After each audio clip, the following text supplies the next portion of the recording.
Hi, I'm Dr. Bertice Berry, and I want to tell you a story.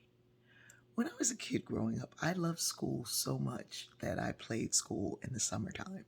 My cousin Robin and I would get all the materials we could get that we had from school, and we would put it together and we would play school, and we'd take turns being the teacher. Well, now I'm a grandmother, and summertime comes, and it's time for Googie School because my granddaughter calls me Googie.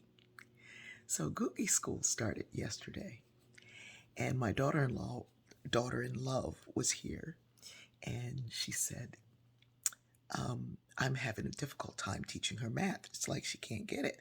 She works through the little work booklets, and she just can't get it. Now, if I have her count, she can count the answers for addition, but she's having a difficult time. Now, my granddaughter is 5 years old.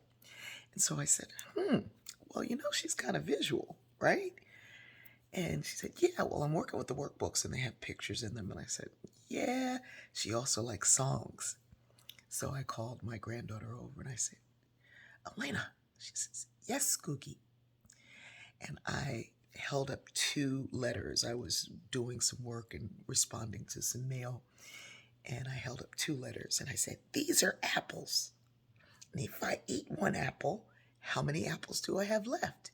She said, you have one apple left. You have one apple left.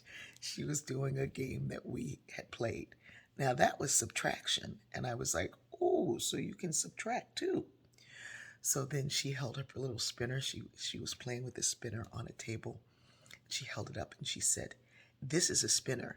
And then she took my stack of mail and she said, and these are also spinners.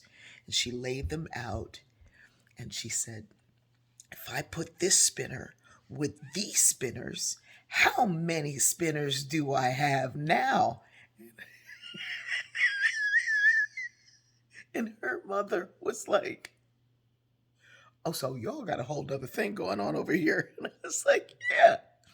And so I said, I don't know. How many spinners do I have? She said, come on, Googie.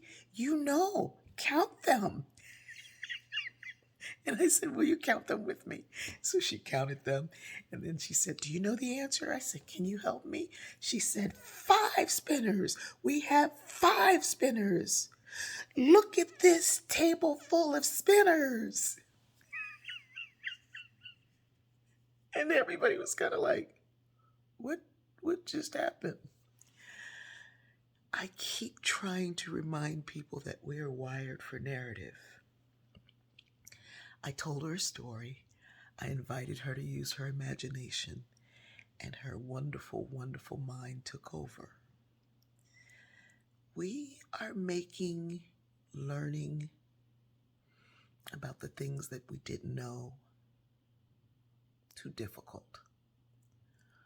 We're tying them to the shame and the guilt that we all have.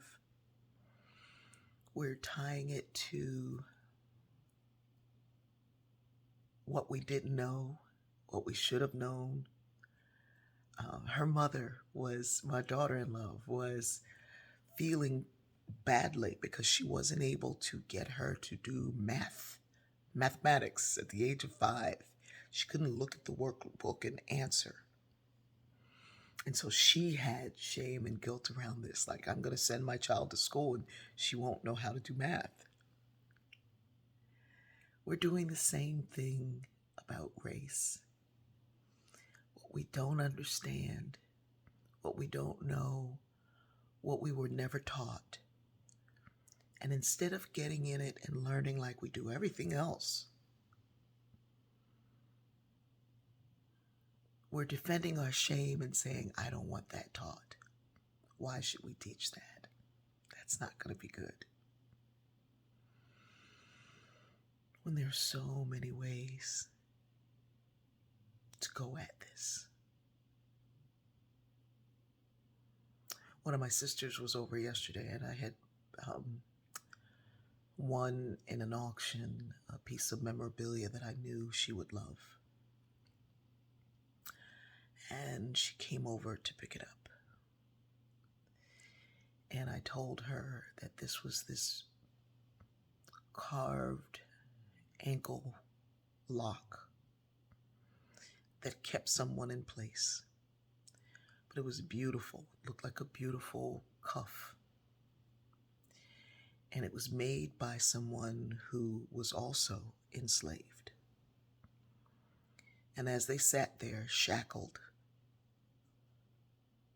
they were forced to use their skill as an iron worker to shackle someone else. As painful as that thought was, this piece holding it, the beauty of it, the understanding of it, it brought my sister to tears. It brought everyone to tears. And at the same time, she learned this really powerful lesson that she will pass on to all of her children and everyone, her nieces and nephews and everyone they come in contact with. This idea that in our not knowing, we create shackles for someone else, and we're shackled in that. I use this time to teach, to share, to learn, to listen, because we're all learning together. And when I learn a way to teach it so someone who can't get it can get it,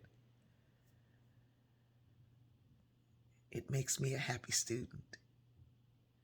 And when I come across someone who doesn't want to learn it, I keep on moving. I don't share artifacts with people who don't love them. I don't share lessons with people who don't love them. I share them for those who do. So, if I have one doggy odor band and another doggy odor band, how many odor bands do I have? And why do I have so many? Because the dogs sit by me. I love you. Keep learning. It's hard sometimes, but we'll get there.